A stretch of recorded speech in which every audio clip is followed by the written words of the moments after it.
Hi, my name's Joe. I'm going to talk about the security and looking at of APIs and looking at how we can look at vulnerabilities within APIs. So, first of all, who am I? As a picture of myself with my hair, if it didn't get attacked by the rain this morning. I work as a threat intelligence analyst at a company called Cyjax. I've also worked within UK policing in the cybercrime unit, and I also just recently graduated with a degree in computer science from the University of York.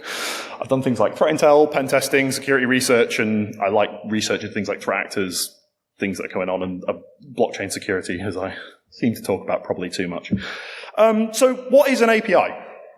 Well, again, there's a nice definition there by IBM, which if you really want to read, I think it's always nice to start with the definition. I'm not going to read it, but the most important bit I've put in bold there, which is that it acts as an intermediary layer to process data transfer between systems. So it acts as this intermediary stage between our systems that we're trying to operate with. And so, why are they so important? Well, if we look back at when, as Google nicely told me, in 2000, when APIs were invented by Salesforce, since then, they've basically become an absolute staple in development and technology.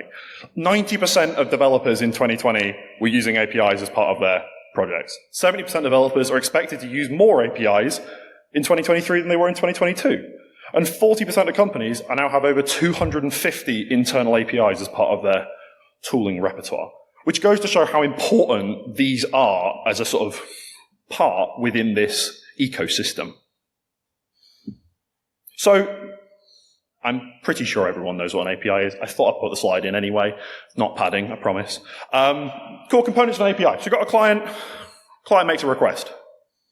Then our API, acting as that intermediary layer, reports that to our server. Our server responds. And then the API replies back to us, the client. Now that's nice and simple, but we're missing something from this basic model. And that's authentication. So API keys are what forms that authentication layer for us in APIs. Now, there's obviously lots of different ways. API keys, as we know them as a token, are probably one of the most common ways that we've seen. And it's important to realize that compared to the normal username and password sort of system of authentication, API keys as a token provide both identification and authentication. So not only does it authenticate us with this service, but it also identifies us with this service, posing it actually as a double layer within that sort of threat model, effectively acting as the username and the password in most senses, as long as your API doesn't also implement a username, if we're just using the normal token model. So let's have a look at why API security and the current landscape of API security. So why is it important?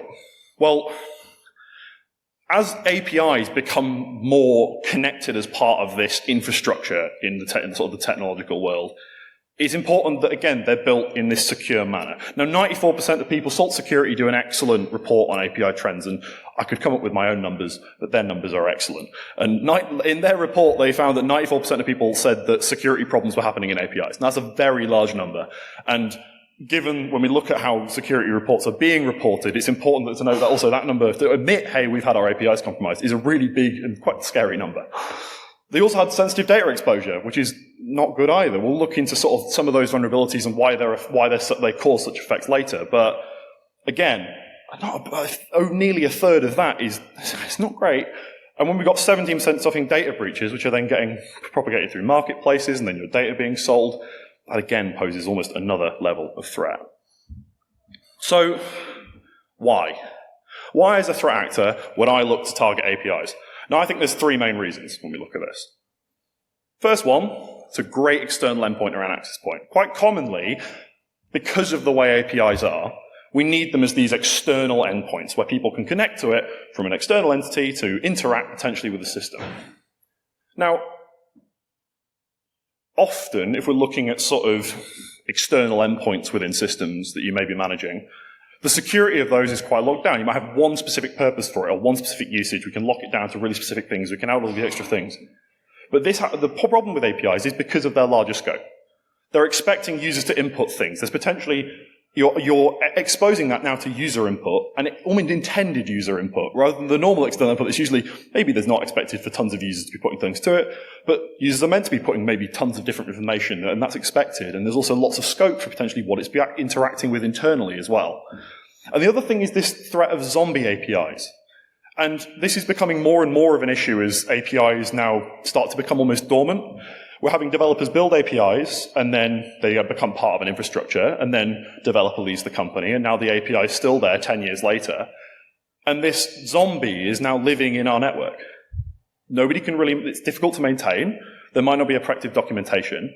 And as a threat actor, that's a perfect start for me. An API that might not be maintained that I can hit with all my attacks. And maybe one of them gets through. And maybe they don't even know they've still got it open, if it's not been properly managed in that sense. So this is why you might want to target an API. How do we do it? So let's begin to look at the vulnerabilities of API security. So how can these sort of APIs be targeted in the wild? Now, I think it's always important when we look at things like vulnerabilities because they are so broad to break them into categories. And in this sense, I'm breaking it into almost what it affects. And for me, I think from having looked at this, these are the three categories that I think probably most importantly affect APIs. So the first we have is attacks on code, second being attacks on infrastructure, and the third being attacks on developers. Now, I'm not saying this is a complete list, but like, when we look at the sort of APIs that are being seen and being targeted today by threat actors, I feel like this kind of encompasses that. And there will be lots of other things that fit within different categories, or maybe in two categories. But to sort of just to help generalize the way we should potentially look at API vulnerabilities, this is the way I've decided to do it. So we'll start with attacks on code. And I've decided to coin these the broken brothers. I think that's probably the best way to look at API code attacks. And this is basically these four vulnerability types which is broken object level authorization, broken user authentication, broken object property level authorization, and broken function level authorization.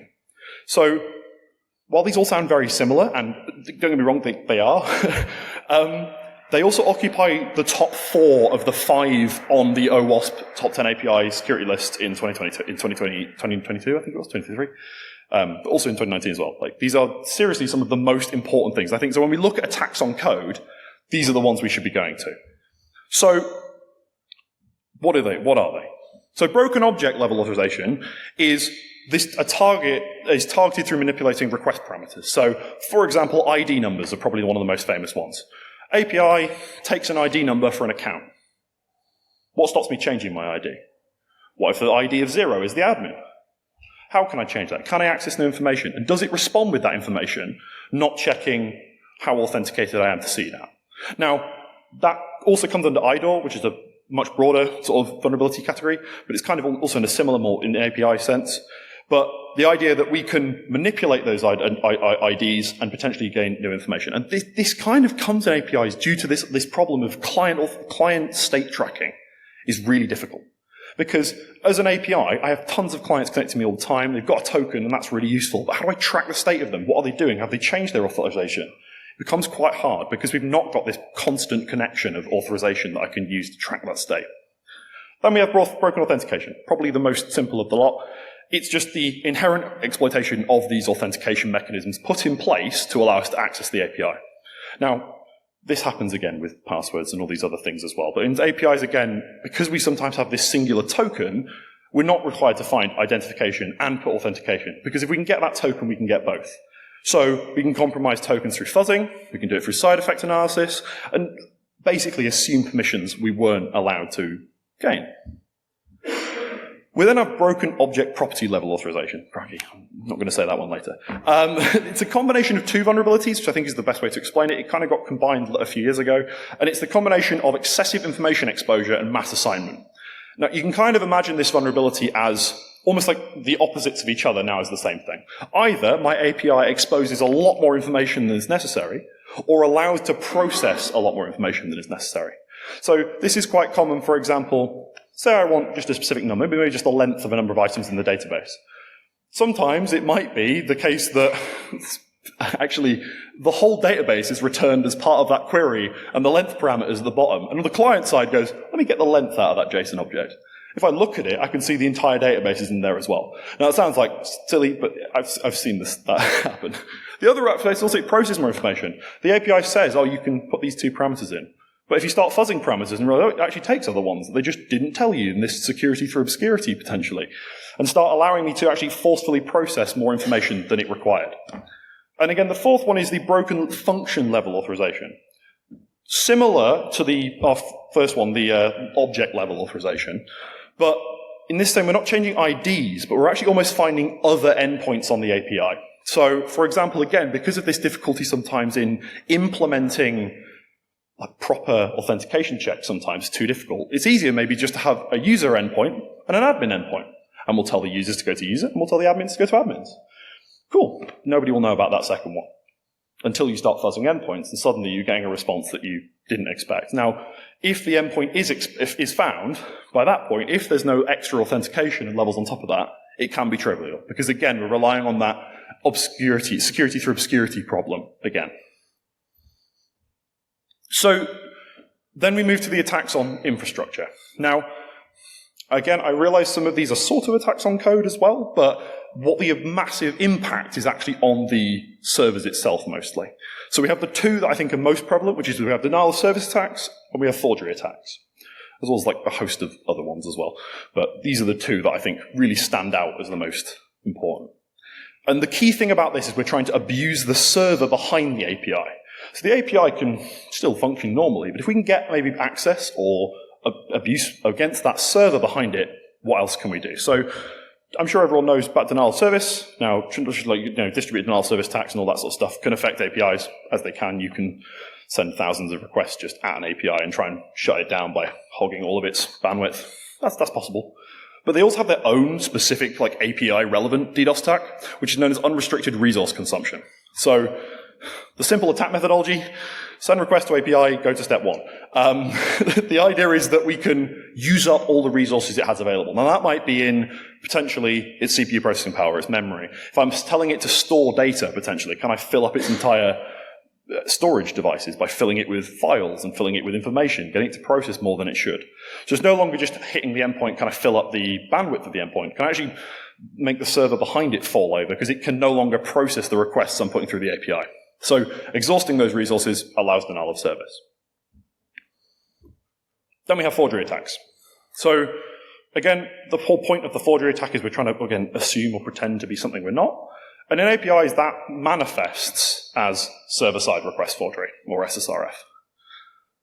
The idea of this is that, and this does require a little caveat, but is possible, if the attacker is able to find an endpoint which takes and then requests a URL, which is not that uncommon, that's where then we can start to fall prone to that. So we can send a URL to this API, and it requests the API, requests the URL we sent it.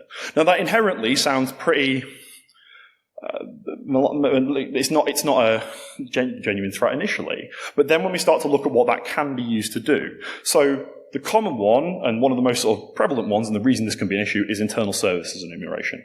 So you have an API running in your network that allows me to interact with your systems as an external party. Now say that has that ability to request URLs, and maybe it enriches that URL with some of your data. Okay. What stops me requesting internal IP addresses? It's inside your network. Have you stopped it from accessing your own network? Can I map your internal network and start to see, oh, okay, you have this thing running here and you have this thing running here, and actually I request port 3306. Oh, I get MySQL, or I think that's the right number. That was off the top of my head. I really hope that was right. But then start to map that internal network, because you've basically almost given like a looking glass into your network now. How can I map the inside of it? Then you get the information disclosure. If it's actually giving me websites or data files potentially inside of there that I can request by doing enough fuzzing, maybe I can start to expose that data, expose things like passwords and all these sorts of sensitive information that you might not want to expose. And also the security mechanism bypass, being able to say, like, I'm going to bypass all these things and firewalls, and I'm not allowed to access this, I'm not allowed to do this. But if I use through your API, suddenly that becomes a lot easier, because you've almost let it do that. And the final one, which again is, I think, less common, but is becoming more of a problem, is becoming a malicious proxy. So we're looking at quite commonly now at services on sort of darknet forums, things like that, looking to sell proxy services to other threat actors to use. They don't want to set up their own proxy. Pay me a tenner, I'll give you an IP address, you got a proxy. Sorted. So if your API can allow me to make requests and I want to do a DDoS attack, why don't I just do it through your API? I'm safe. You conducted the DDoS attack. You are my proxy. And it's all coming from your network. I'm good. I didn't do anything. Your API. And that's where that issue can start to arise. Understanding how you can basically be abused by these threat actors making you a malicious proxy. Now, this is the one which I think it needs probably the most nuance to it. And when I say attacks on developers, I'm not saying, the rubber mallet method. No, I'm not that sort of attack on the developers. Now, normally, we look at products of developers as being vulnerable and the target of these sort of attacks. But is it possible for a threat actor to actually target the developer themselves? And not the developer isn't vulnerable, but can I make them vulnerable? Or have they done something that I can exploit that might leave them vulnerable and they didn't realize? It's not technically a vulnerability in that sense. There's not something inherently wrong, but by exploiting, in sort of quotes, and finding those mistakes that might be left in the development process, is it possible to attack the developer? Or where did I leave my keys? So I'm going to use a case study now of a sort of issue. This is a sample issue I found a year ago, basically this sort of thing. So this is a case study about the API development platform Postman. So what is Postman? This is a public API network. It's effectively a platform that allows users to both build and share APIs with others in the community. Now, lots of people, I'm sure, have built APIs here, and it's great. But sometimes it's nice to pull from potentially public repositories. And what Postman allows us to do is, for example, I can search, I've got on the left there, not that you can read that, you can search for Twitter, as it is, or probably X now, that screenshot's probably old and dated.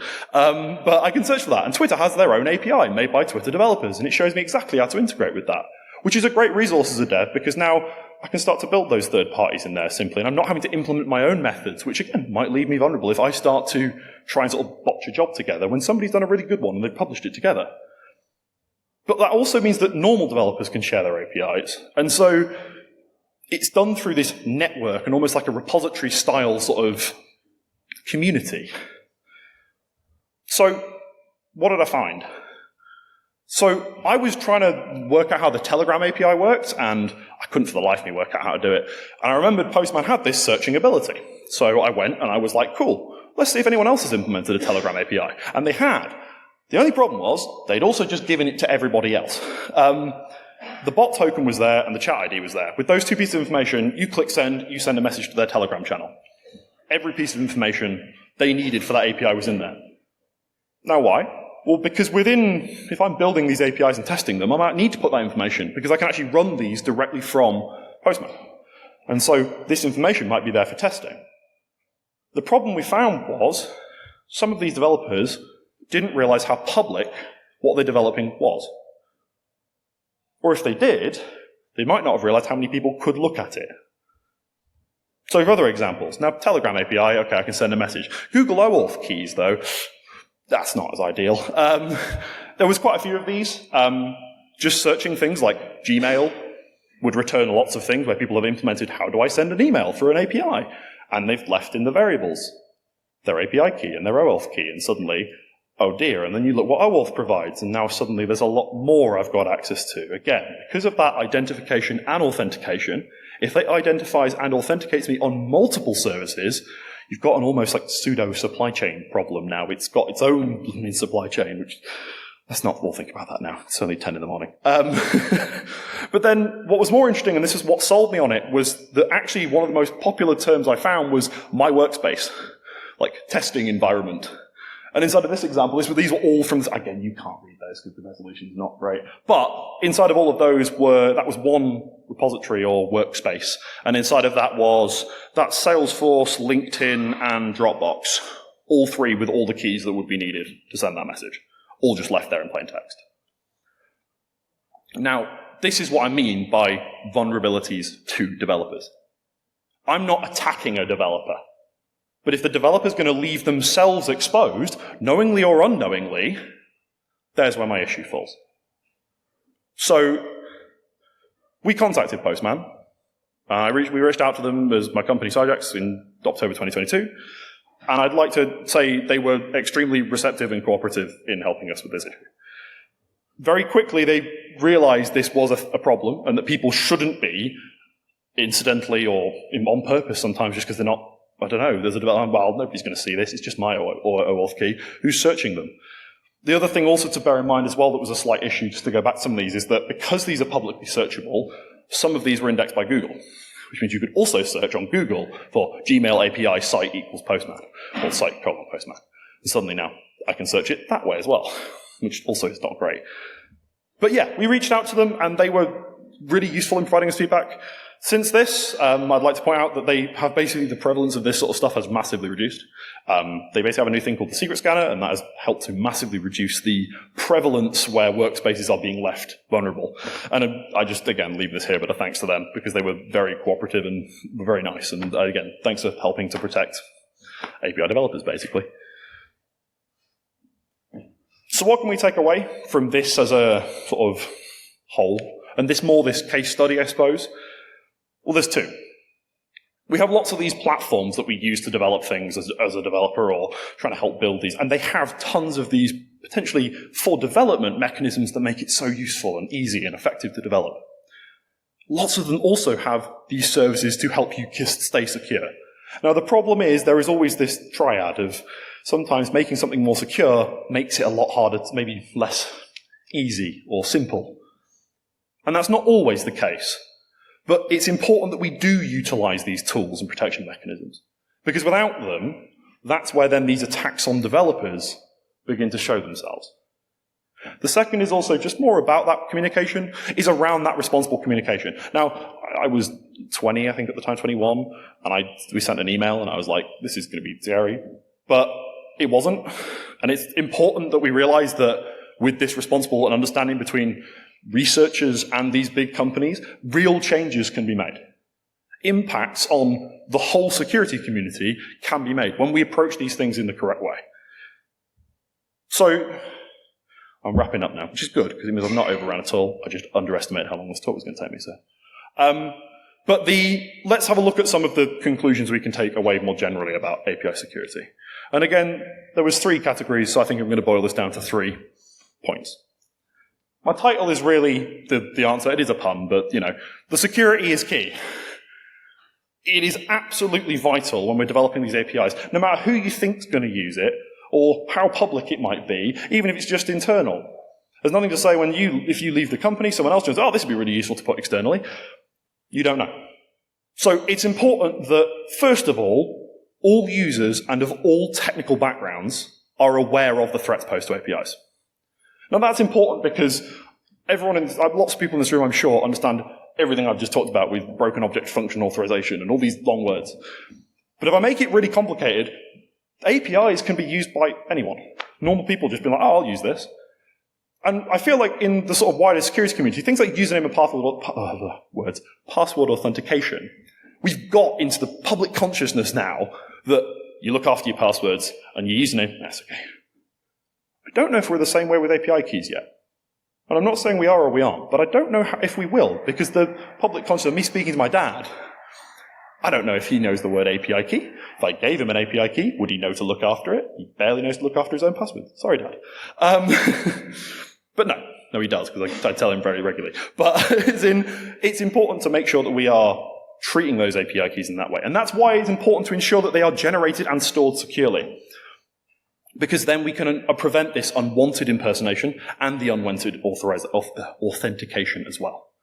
Because that's the problem. Not only can I impersonate you, but I also can do everything you think you can do. And that third and final point is kind of coming on to that attacks on developers.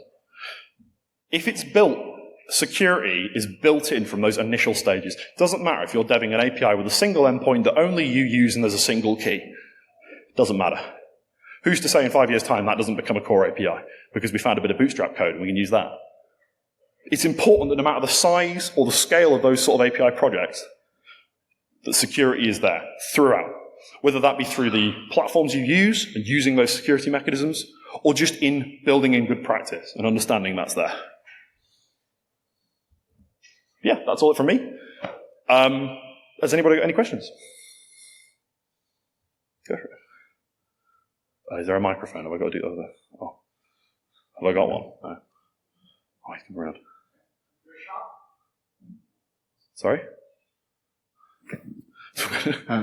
Okay. You discussed object level authorization and also, property level authorization. Did you ever find an API that properly implemented that? And or can you, is there a framework, an approach or something? Because we have SAML for authentication and nothing for authorization. I think when it comes to the sort of like, are there APIs that implement it correctly? The answer is absolutely yes. Lots of these things, when it comes to, just changing an ID, and it sounds really simple when you explain it, which is why sometimes when you read through that, I'm like, the function level one, just go to /admin and you log in. Now that sounds like security 101, but almost because we've taken it to almost a new medium, it feels like it's not as prevalent anymore. So yeah, there's totally examples where these exist. When it comes to frameworks, I'm not going to pull frameworks off the top of my head. I haven't got one on the top of my head, and I don't want to make one up for you. But there are lots of great resources for looking at developing APIs securely. The OWASP top 10 list is a great one to go and look at them. They give examples of where it's being attacked, what's happening, and the impact for you. And looking at those, and then taking an approach at your code and analysis of your code when you're developing those APIs, or even just having it in that contextual moment of developing knowing that that's a thing people might do, helps protect you, because you're no longer just developing going, well, let's see what happens, and then you have to do everything reactively. If you can do it with a bit of contextual knowledge, we can help build that proactive security. I'm already feeling defended. Anyone else?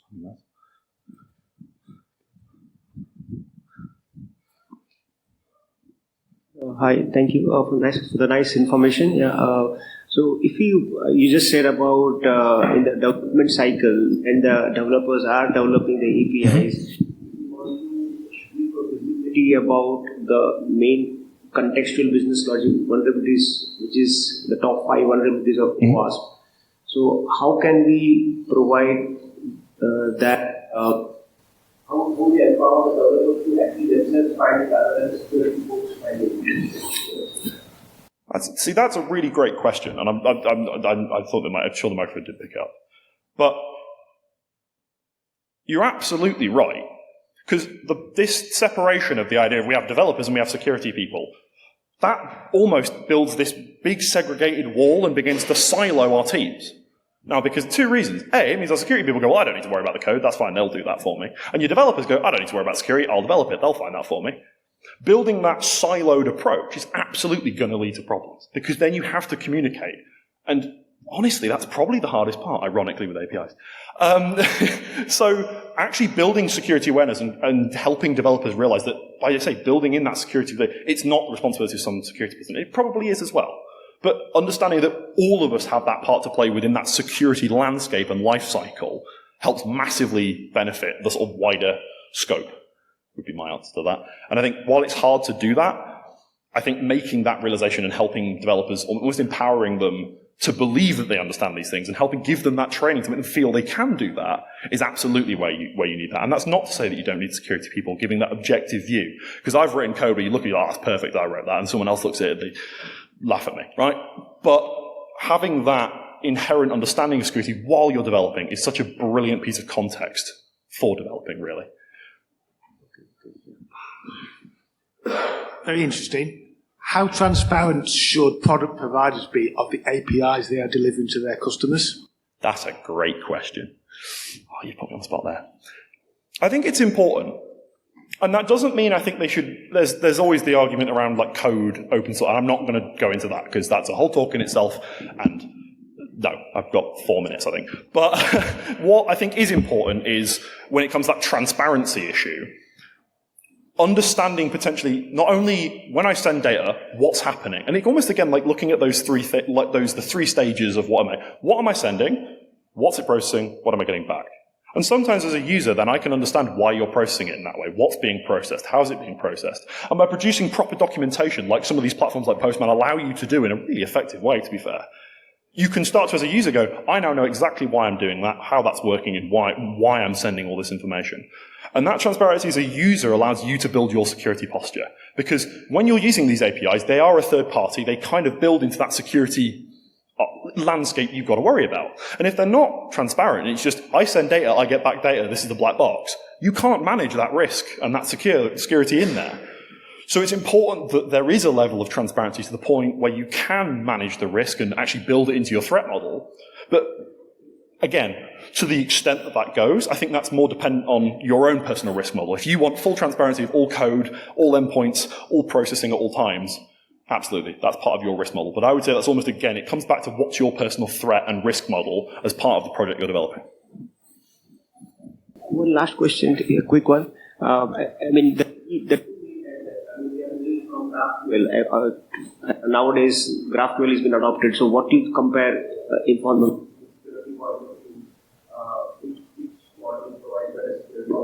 Has its own pitfalls. So how which GraphQL lands? Yeah. When it comes to all the different models, again, I'm not going to try and come up with an answer on the spot right now, because I think it is important to bring in the context of what you're doing. If you're looking again and building that almost, it's the importance of risk modeling or threat modeling, I suppose, when you're building these things, rather than just being a piece of code that works. And so if you're looking at that threat model or that risk model, going, okay, why would we use REST? Why would we use GraphQL? Why would we use any of the anyway, why would we use this model over that model? Comes as part of that, again, building the developers and empowering them with that security knowledge, allowing them to understand why one might be better than the other in a security sense. Now, there's obviously practical terms as well, but it comes into sort of doing that balancing act. Yes, one may be more practical than the other, but because of that practicality, we might be compromised on something else. So I think it's, again, looking at how you can balance those two things. So while I'm not going to say one is better than the other, because I don't think there's an easy way to do that, when you come into the context of a project or you're building something, understanding and then actually applying that sort of rigorous, not only from a practicality point of view, but from a security point of view, understanding of why you're doing it is absolutely vital. Am I good? Am I done? I think that's it. Thanks so much, everyone.